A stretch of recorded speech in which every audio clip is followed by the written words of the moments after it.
हो गया पक्का, बिहार में चलेगा तेजस्वी का सिक्का। मांझी ने मान ली लालू यादव की बात, नीतीश हो गए पूरी तरह बर्बाद, सरकार का गिरना तय, सामने आ गई तारीख। पहले बिहार में नीतीश को छकाया, फिर दिल्ली तक बीजेपी सांसदों को भगाया। तेजस्वी की चाल हो गई कामयाब, नीतीश सरकार अब कुछ दिनों के मेहमान। राज्यपाल ने भी दे दिया नीतीश सरकार को झटका। बिहार विधानसभा स्पीकर पर भर दी हामी, आरजेडी विधायकों ने तेजस्वी को मुख्यमंत्री बनाने की ठानी। जी हां, फिर से बिहार में तेजस्वी यादव ने सियासी भूचाल लाकर रख दिया, जिसके बाद बिहार में सियासत के पितामह लालू यादव भी गदगद हो उठे। राहुल देखते रह गए अकेले, तेजस्वी ने नीतीश सरकार को पानी पिलाकर रख दिया। जिस बात की नीतीश कुमार को दिन रात चिंता सताई जा रही थी, वो सच साबित हुई।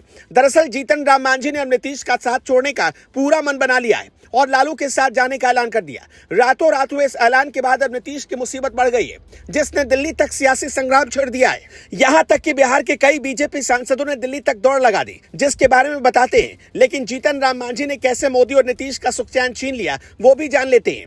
दरअसल जब से बिहार में सत्ता परिवर्तन हुआ, तब से सीएम नीतीश कुमार कांटों भरी कुर्सी पर बैठे हुए हैं, क्योंकि गठबंधन से बनी ये सरकार कभी भी गिर सकती है, जिसके लिए तेजस्वी ने सारी ताकत झोंक दी। अब तो खबर है कि जीतन राम मांझी तेजस्वी का साथ दे सकते हैं, क्योंकि एनडीए में सब कुछ ठीक ठाक नहीं चल रहा। हम पार्टी के चीफ मांझी ने तो सीधा सीधा मंत्री पद की मांग कर दी और कहा कि अगर ऐसा नहीं हुआ तो बड़ा अन्याय होगा। बता दें कि 28 जनवरी को मुख्यमंत्री नीतीश कुमार ने 2 डिप्टी सीएम सहित 9 मंत्रियों के साथ शपथ ले चुके हैं।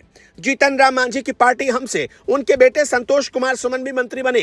हम के पास 4 विधायक हैं। रिपोर्ट्स की माने तो मांझी ने कहा कि निर्दलीय विधायक को मनचाहा विभाग में मिलने की बात कही जा रही है। ऐसे में हम पार्टी का दावा मजबूत है, हमें एक और मंत्रालय मिलना चाहिए। हमें एक और मंत्री पद नहीं मिला तो ये हमारे साथ अन्याय होगा।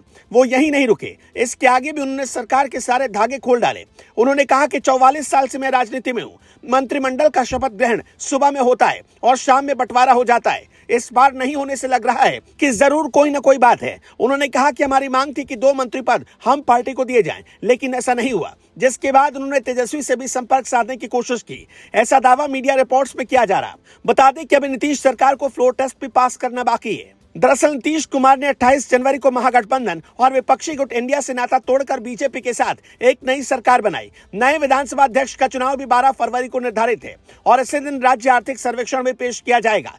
तेजस्वी की पार्टी आरजेडी के अवध बिहारी चौधरी के स्थान पर नए विधानसभा अध्यक्ष का चुनाव होगा, जिस पर तेजस्वी ने खेल करना शुरू कर दिया है। जेडीयू के विधायक गोपाल मंडल से लेकर मांझी के चारों विधायकों को अपने पाले में लाकर बड़ा प्लान तेजस्वी ने तैयार किया, जिस पर जल्द ही आधिकारिक मोहर लग सकती है। हालांकि इसी बीच कांग्रेस ने तो खुलकर यह भी कहा है कि नीतीश सरकार फ्लोर टेस्ट में फेल हो जाएगी, क्योंकि उनके अपने विधायक डिप्रेशन में। कांग्रेस ने जेडीयू में बड़ी टूट का दावा भी किया है। जो बात तेजस्वी कह रहे थे, वो बात अब कांग्रेस के कद्दावर नेता भी कह रहे हैं, जिसके बाद ऐसा माना जाने लगा है कि बिहार की सियासत में तेजस्वी यादव ने जो सियासी चक्रव्यूह रचा है, उसमें नीतीश फंस चुके हैं और अब उनके साथ बड़ा खेला होने वाला है। अब आगे क्या होता है, ये देखने वाली बात होगी।